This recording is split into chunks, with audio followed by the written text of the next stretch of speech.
Hey guys, it's Vanessa. I'm here today to do a review on this NYC palette that I received in my Influencer beauty blogger Vox box. And this is the NYC Individual Eyes supposedly limited edition palette, and this is in the one Dark Shadows. This retails for $4.99, I believe. I don't know if I threw away that paper. Let's confirm that. Yes, for $4.99. So the whole thing about these palettes is that they're obviously a great price and you can get a whole eye look in here, including your primer. So it's really like a price that cannot be beat, you know, as far as getting a complete look with it. So I've used this. This is the second time that I've used this this palette, and I wanted to come on and do a look and a review for you. So first I'm going to just review the product. I just did this look with it, which you will see at the end of this, but I'll put down below if you want to skip to that. But on to the review. So like I said, you get 4 eyeshadows, you get a creamy kind of illuminator, and you get a primer. So, and then it comes with like a little sponge tip applicator. For packaging wise, it's just very similar to, like, I don't know, like I don't really have one here, do I? You know, not too far off from something like a Wet n Wild. Very standard packaging that you would see in a drugstore. Kind of a clear top, all plastic with the, you know, black bottom. On the back, it has like a little, I always say, YouTube in your pocket tutorial for you. And I like those. I think that, you know, being on YouTube, we always take for granted and assume that everyone knows how to do a look. But I really like this, especially at this price point. A lot of younger girls are going to be picking this up, and I enjoy that there is some reference for them. So let's start with the review of the product. So the first thing I'm going to review is the cream side of this product. Number one con about this palette is that there are creams unprotected by powders. Time and time again, companies do this. I don't know why companies keep doing this. It drives me insane because you can see exactly right here what happens. You get a lot of fallout into your product, and it definitely starts mixing and getting gross and gunky. And I guarantee you, like with the eye primer, it's not that big a deal because the eyeshadows are going over it anyways. With the illuminator, super annoying because it's supposed to be nice and glowy, but it's just going to end up being like a gray illuminator by the time you're done with it. So that is my number one con, is that these are very messy. They get particles all over them, and just using them, you can kind of see, I've only used this a couple times, but it's already like spreading all over the place. So I don't like combining my powder with my cream. So that's con number one. Let's start by the individual ones. The primer is this very kind of light, like a lighter skin tone color. So kind of similar to like a Painterly. I would say it's in between like Soft Ochre Paint Pot and Painterly. It's a little brighter than Painterly, but not as yellow as Soft Ochre. But if you are a lighter skin tone, this is probably going to match you, just blend kind of right in and even you out. If you are a darker skin tone, you can still use colors like this and Painterly. As Erin Scandalous Beauty has told us, you know, there is no boundary with primer. So don't feel like you can't use this skin tone color just because it's not your skin tone color. It'll just help brighten your eyes and keep your shadow on just like any other primer. Now, this primer goes on really nice. It has a really nice consistency. It's not powdery. It's just a really nice cream consistency, and it goes on really well. And it sets pretty quickly. Like once it's on there, it sets really nice. So I like that. I like the effect it gives my eye. It brightens the eye, and it just perfectly evens out everything. If I was a little bit lighter, it would just look like, you know, my perfect eyelids with no veininess, no darkness. But it does stand out from my personal skin tone. But I just kind of like the brightening effect it gives. Like it would look nice with just that and like a winged liner, a strong lip, and a sculpted cheek. So I like the coverage of it, and I like the consistency of it.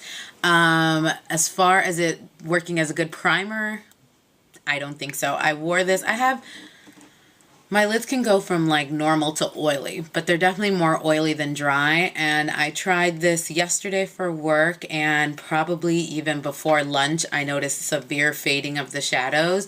And it was just not working. Yesterday was kind of a weird day in Chicago too, because it was a little bit warmer than it has been lately. So there was definitely, like, I think a lot of humidity in the air as well, and this did not. It was a perfect day to test this because I kept going from like cooler climates to heated areas to heat to humidity to like a little bit of drizzle, and it did not pass any of those tests. My eyeshadow was gone, almost completely gone, and now it's itching and I just put this on.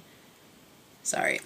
But my eyeshadow was like completely faded by lunchtime, much less the end of day. There was no eyeshadow left on my eye, and I purposefully obviously didn't touch it up to see how long it would last. So completely, to me, failed as a primer. I think if you have oily lids, you are definitely going to need another primer, and you can use this as a base. And what I mean by that is you're going to want something like a Urban Decay Primer Potion or Too Faced Shadow Insurance or any other primer that you like, even a paint pot, to keep the oils at bay. And then you could use this on top of it as another layer to help your shadows stand out. But as your only like oil protection barrier on your lids, I personally do not recommend this for someone with normal to oily lids. So if you have very dry lids, this might work better. I can't speak on that. But for someone with fairly oily lids, did not hold up at all. Now the Illuminator, interesting little thing, this Illuminator. So it's a very icy color, and like I said earlier, as you can see now, it's like a gray. It's kind of annoying. It's a really icy color. The consistency of this Illuminator is very similar to the primer, so I like that. It's not very greasy. Sometimes, like, let's see. I have these kind of cream shadows from Wet n Wild that come out during the holiday, and these are really greasy and they just kind of feel oily. This does not. It doesn't dry powdery, but it definitely dries. You can see it on my hand here. It is very shiny, but it has big particles of shimmer, like big glitter. So I wouldn't really want to highlight my face with this because it would look like I'm a Cullen in the middle of a work day. So I don't know if the camera will pick that up, but when you get up close, it is very like chunky sparkle versus shimmer. So I think the older you are, that's something that you shy away from. If you're younger, it's kind of cute. You could get away with it. It's also not something that I would put on my face, but I wouldn't really mind it on my eye. I think this would be fine as like an under the brow highlight, especially for like a clubbier look. All over the eye is just kind of a wash if you have a drier lid. That would be really nice. So on the eyes, I don't mind it, but on the face, definite no. Also, like, I wouldn't use this under my eyes because of the shimmer or the sparkle versus shimmer. So definitely wouldn't illuminate anything on my face with this, but as like a highlight on the eye, it's fine. What I've used it for, and what you'll see I use it in the video, is I tap it into the inner corners and then I apply the powder highlight over it. So I do like it for that. It works fine for that. Just like the primer though, it does not stay on my eye. So there's that. So overall, the cream products on here for me are a bust. Based on the way that they are packaged, which they are completely messy, they get super dirty, based on the durability of the primer, and then also the limited use and the sparkle of the highlights, not for me. Going on to the powder part, the eyeshadows. So in this dark shadows quad, you get 4 shadows ranging from a frosty white, a frosty silver, a kind of deeper slaty gray, and then a charcoal gray, almost black. All of these colors have a frost or metallic-y shimmer to them, and all of them have, or it seems all of them have actual sparkle to them. Now I don't know if that's just from this darkest color and now it's transferring, but for me all of them kind of have that. And even though they're on my eye, let me do a swatch, and I'm putting the primer down first just so that you can get the full color effect of them.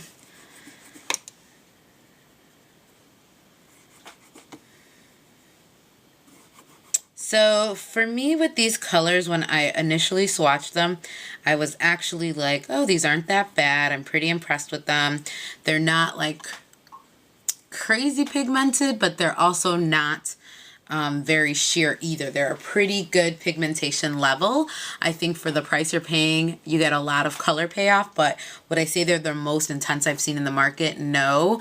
And would I say that they're the most like luxe feeling for the price? No. So let's just go one by one. The highlight color is, it's not as white. It does have a little bit of a beigeness to it. And I actually like this color depending the eye look. With this eye look as a complete eye look, which is the intention of it, I don't like that highlight only because there's no dimension with the other colors. Everything's shimmery. So to put a shimmery highlight on top of this shimmery eye, you're going to look like a real housewife of Atlanta. And that sometimes is not a good thing. So this to me is beautiful, but if you have more of a matte eye or more contrast happening. But overall, I do like the color and I like the consistency. And this one is one that I can tell did not originally have shimmer. It's just more of like a sheer sheen. But like I said, the shimmer from the darkest color has kind of been transferring over. The next color, the silver. It's a really nice silver. It's like a little bit darker, I think, than Electra from MAC, which is my all-time favorite silver eyeshadow. I think it looks really nice on the eye and it applies well depending. I have found that this Delium Tool 775 Duo Fiber Brush, you can't tell it's a duo because it's dirty, but this one works the best for me with these shadows, and I think it's because it's very flat, and it also because it's Duo Fiber. So I think both of those things work really well with products that have a lot of kick up, because that's what I noticed with these. They're a bit chalky and they have a lot, like when you're using it, a lot of, you can see right there, a lot of product like flakes up. The next color is a little bit darker than that one, and I think consistency wise and everything about it is kind of the same, so there's not much there. And then the deepest color is shimmery, and then it has a sparkle that is transferring everywhere. The thing I don't like about this is that it's not a very deep black. It's more of a slaty gray. So I'm going to build it up as much as I kind of can here on my hand to see if I could get it any darker, just with, you know, without wetting it or anything like that. And that's about as dark as it goes. So it's not super dark. You can obviously see through it. It's more of a gray, not necessarily a black. Yeah, not my favorite at all. So the problem with these shadows, the main problem for me is that although they're very nice colors with the smoky eye especially, I want it to be like a nice gradient. And I find that when I blend these colors, when I go just to lightly blend them, I'm just swirling them with the blending brush. The more you blend, they just instantly start fading. And I know that's obviously that's the point of blending, is you're fading and diffusing the color, but these fade quite a bit in my opinion, and they also start blending into each other on your eye. So then you just get like, you see how over here it's just kind of looking gray. You just kind of get like a gray blob on your eyes. So I feel that I'm constantly like going back in and tapping in colors, and I never get that like dark outer going into the light color the way that I like it, because the amount of time I'm spending blending and putting it on, blending and putting it on, is too much for me. Not to mention the amount of fallout that I get from these, I'm not a fan of at all. So for me, the shadows aren't that impressive. Upon a deeper look, at first I thought it was really awesome, but not for me. Now, although, I mean, everything I've been saying about this sounds pretty negative, there are positives to me. I think that this is a good price point. $4.99 is not, I'm not going to cry for losing $5 if I did purchase this. And I think that it has its place if you are a parent, or if you yourself are someone who is just starting to get into makeup and you're much younger. This is something I would recommend for you. If you are older, you have your, you know, more steady income. It's not like you're saving babysitting money, but you have a job, you're older, you're a little more mature. I would save my money, because even though it's only $5, it is $5 wasted, because I don't think that it's that great of a product. But I think when you're younger, I know a lot of girls now are very fortunate. Their parents buy them MAC and NARS and whatever they want, like when they're 14 and 11 and whatever, and that's fine if you can afford that. But I know when I was 12 years old, it was Wet n Wild or bust, it was drugstore or bust, and like buying a Revlon like required savings. So if you're around that age, or someone who doesn't have the disposable income, but you're trying out different looks, this is a good way to kind of start playing around with makeup and thinking about, you know, colors that look good on you and looks that look good on you, and like, you know, perfecting your smoky eye and then upgrading later. And I'm a firm believer, and I've always said this, that you should definitely experiment cheap and then like invest in the stuff that you like. So if you've never done a smoky eye, why would you go and buy 4 MAC eyeshadows at $14 a piece and then feel like you can't get the hang of it and waste half your product trying to use it, when you could just get this for $5, perfect the technique, get it going, and then if it's something that's working for you, then you upgrade to the good stuff, and then those are your staples. So you invest in your staples, and you definitely, you know, experiment cheaply. If all of that was aside, if I was straight up in the store and I saw another one of these based on my experience with this, would I personally pick it up? No. I think that the shadows have a pretty decent pigmentation, but the consistency of them, they kick up way too much product. The packaging overall is not ideal for me. It's very messy. The primer does not work for me, and the Illuminator is not anything to write home about. So for me personally, this is like not a product that I could wholeheartedly recommend, and I'd probably give it like a D plus if I had to like rate it. So that is my review on the NYC Individual Eyes in Dark Shadows that I received in my Vox box.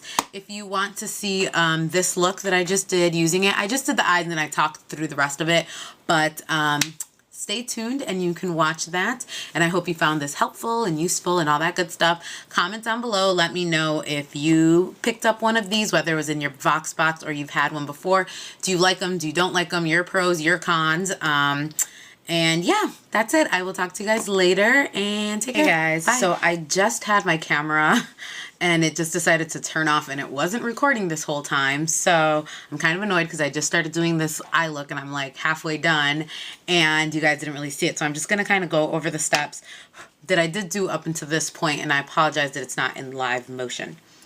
I'm using this NYC Individual Eyes kind of palette, and mine is in the color Dark Shadows. So far what I've done is I took the primer that comes with it and I applied it all over my eyes just using my fingers.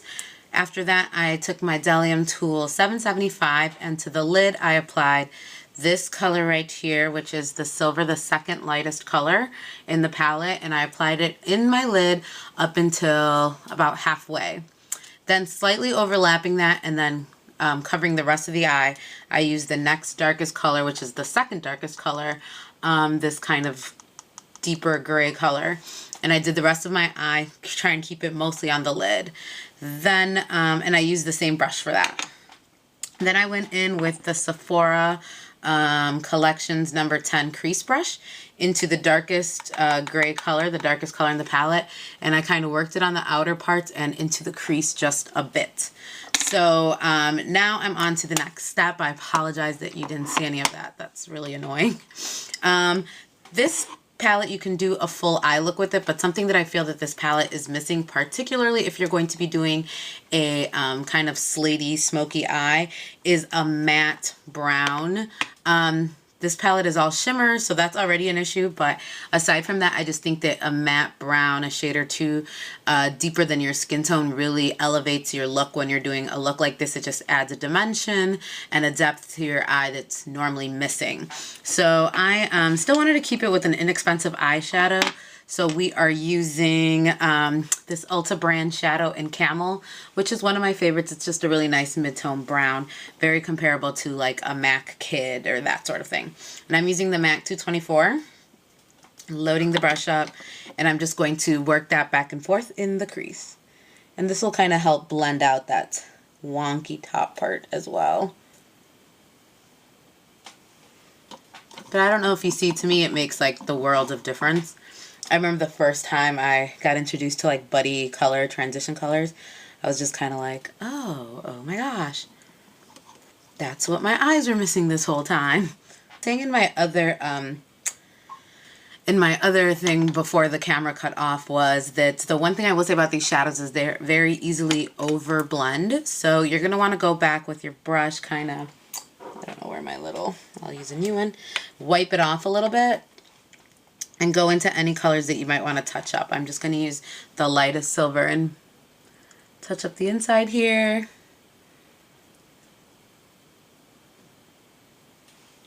And I'm going to go back in with the crease brush and go to the darkest color and kind of touch up the outer parts that I want to stay dark.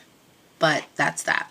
So then once you do the buddy color in there, you're going to want to do a highlight. Now the highlight in here is super frosty. So what I tend to do is take a little bit of the highlight, which is right here. It's just this white color. And I just do a little bit under my brows. I apologize for my brows. I'm waiting to get them done. And I just dab like a tiny bit, like so. And then I take, oh, and that brush was a Crown, or no, a Royal Langnickel Silk Pro brush in C42. It's their line and smudge. And now I'm taking the MAC 227 into my face powder. And I'm going to use that to tone this down and kind of blend it all in together.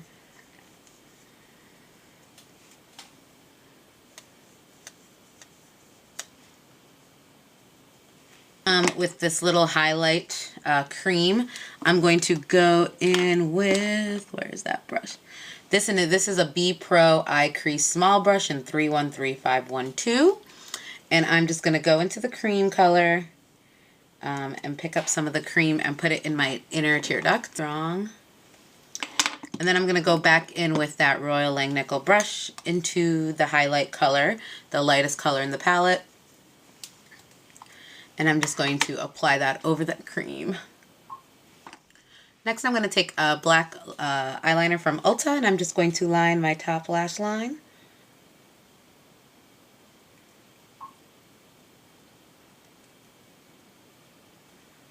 There we go. I don't want it to be too harsh. You could do it a more precise line with like liquid or gel. I just kind of want a little more smokiness at the lash line.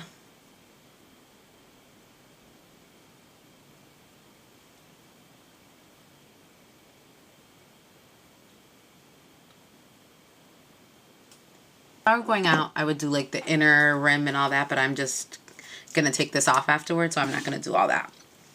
I have a little bit of mascara on from earlier.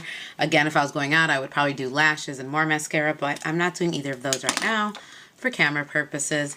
Now I'm just going to clean up the bottom with my Eve Pearl Lights Concealer and, where's my brush? And my MAC 286 brush. That's kind of it for the eyes, just kind of like a simple silvery smoky going out eye. And I'll zoom out and tell you what is on the rest of my face. Okay, so that was basically the eyes. For the rest of my face, you saw the concealer. I just kind of buffed on some satin pressed powder from Rock and Republic. I had like other foundations on from earlier, but I don't even know if they were stayed on or not. To kind of do a blush kind of contour on my face, I use Benefit's Dallas Bronze. I think this is considered a bronzer, but I like a Fashion Crush says it's a blonzer to me. It's like a blush and a bronzer. And I used it as a little bit of both today. And then focusing more on the apples of my cheek and just to help blend that, I used my beloved Warm Soul Mineralized Blush from MAC. And then I highlighted with the Balm's Mary Luminizer, which is really pretty like that. And then on my lips, I just did Touch from MAC, which is a really pretty kind of dark brown color. So that's the look. I hope you guys liked it. I hope you enjoyed the review. And yeah, I will talk to you guys soon. Bye.